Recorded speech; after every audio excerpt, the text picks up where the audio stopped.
की एका बापाने मुलाची आई मरण पावली, मुलगा लहान होता. त्या बापाने आपल्या मुलाला लहानाचं मोठं केलं महाराज.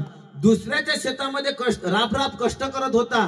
कष्ट करताना जो पैसा येत होता तो आपल्या मुलाच्या शिक्षणाकरता लावला. तुम्ही ऐकत आहात ना? ऐका, आपल्याच विदर्भातली घडलेली घटना सांगतो. त्या ठिकाणी दुसऱ्याच्या शेतामध्ये कष्ट करायचे, पैसा जमा करायचा आणि मुलाच्या शिक्षणाला लावत होता. मुलगा म्हणाला, बाबा या पुण्यामध्ये शिक्षण व्यवस्थित नाही वाटत, मला चांगल्या कॉलेजमध्ये ऍडमिशन करायची आहे, थोडा पैसा पाठवा अजून. बापाने रात्र आणि दिवस राब कष्ट केले महाराज. पैसा पुरवला मुलाला आणि सांगितलं तुला वाटेल त्या ठिकाणी तू ऍडमिशन कर. मुलगा मुंबईमध्ये गेला, मुंबईमध्ये ऍडमिशन केली. त्या ठिकाणी उच्च शिक्षित झाला. झाल्यानंतर तिकडेच नोकरी पाहिली, तिकडे छोकरी पाहिली आणि तिकडेच लग्न केला. त्याचा संसार थाटला महाराज.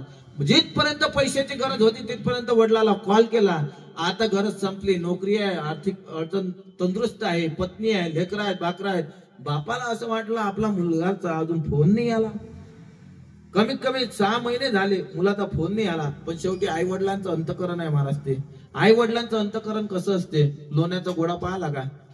आता नवीन लोकांनी नाही पाहिला पण जुन्या लोकांना माहित आहे. लोण्याचा गोळा जेवढा मऊ असते ना तेवढा आई वडिलांचं अंतकरण मऊ असते महाराज.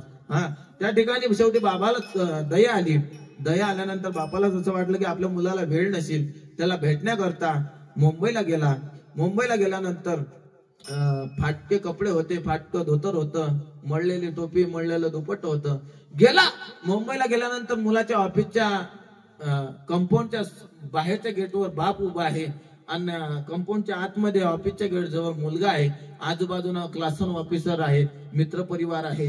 हे म्हातारे बाबा तिथूनच आवाज देतात त्याला, बाळासाहेब, हो बाळासाहेब. बाळासाहेबांनी बघितलं, अरे बापरे, हे तर आपले वडील आहेत. पण बापाच्या अंगावर फाटलेलं धोतर, फाटलेलं शर्ट, मळलेली टोपी, मळलेलं दुपट्ट पण बाळासाहेबांनी पाहून न पाहण्यासारखं केलं.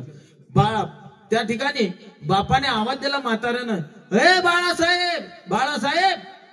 बापाने पाहिलं, मुलगा पाहून न पाहण्यासारखं करत आहे. पण बाळासाहेबाच्या आजूबाजूला जे मित्र होते ना ते सांगत आहे, बाळासाहेब हो मगापासून ते म्हातारे बाबा तुम्हाला आवाज देत आहे, कोण आहेत बघा तरी.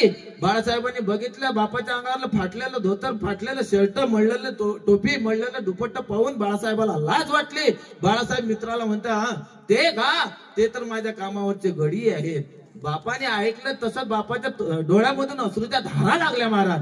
जशा धारा लागल्या बापाने मान खाली घातली, तसाच रेल्वे पकडली, घरी आला. घरी आल्यानंतर एक कागद घेतला, पेन घेतला.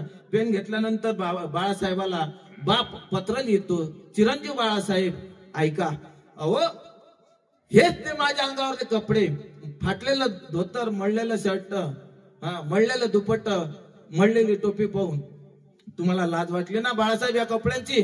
तर याच कपड्यावर मी राब कष्ट केले, हाताचे काळ, जीवाचं रान, रक्ताचं पाणी, दिवसाची रात, रात्रीचा दिवस केला, पैसा कमावला बाळासाहेब आणि तुम्हाला त्या नोकरीवर लावलं बाळासाहेब. ते हेच कपडे. बाळासाहेब ऐका, मी तुम्हाला, तुमचा कॉल नाही आला, काही नाही आला, मी तुम्हाला भेटण्याकरता त्या ठिकाणी आलो.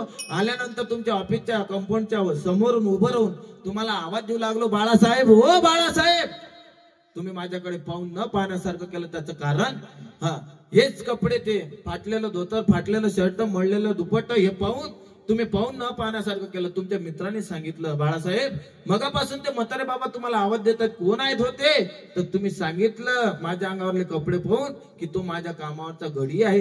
काही हरकत नाही बाळासाहेब, ऐका, मला काही दुःख वाटलं नाही बाळासाहेब, पण एक ऐका, एक वाक्य ऐका बाळासाहेब माझं. तुमच्या समोर जर कदाचित एखादा व्यक्ती कोटा सुटा बुटामध्ये जर आला ना तर त्याला बाप म्हणून आपल्या मायची गमवू नका. तिथंच पूर्णविराम दिला आणि गळफास घेतला, फाशी घेतली महाराज. मला सांगा, जो आई वडिलांची सेवा करत नसेल, जो आई वडिलांच्या वचनाचं पालन करत नसेल, त्याच्या तो मुलगा नसला तरी चालेल, नसला तरी चालेल महाराज. आज गरज आहे अशा कार्यक्रमाची. मला सांगा ना, अशा कार्यक्रमातून जर या लहान लहान मुलाच्या कानांवर जर असे संस्कार पडत असतील, चांगले पडत असतील, तर खरं सांगा हे लहान लहान मुलं आई वडिलांना वृद्धाश्रमात टाकतील का? हो, नाही टाकतील. आज गरज आहे महाराज या तरुणांची. या तरुणांनी जो हा उपक्रम या ठिकाणी उभा केला ना, भगवंताच्या चरणी मी प्रार्थना करेल त्यांच्या हातून याहीपेक्षा मानवतेच्या सर्वांगीण विकासाचे कार्य देव त्यांच्या हातून याहीपेक्षा मानवतेच्या सर्वांगीण विकासाचे कार्य घडून घेऊ. त्यांना बुद्धी असे देऊ महाराज. आज गरज आहे या कार्यक्रमाची. या तरुणांना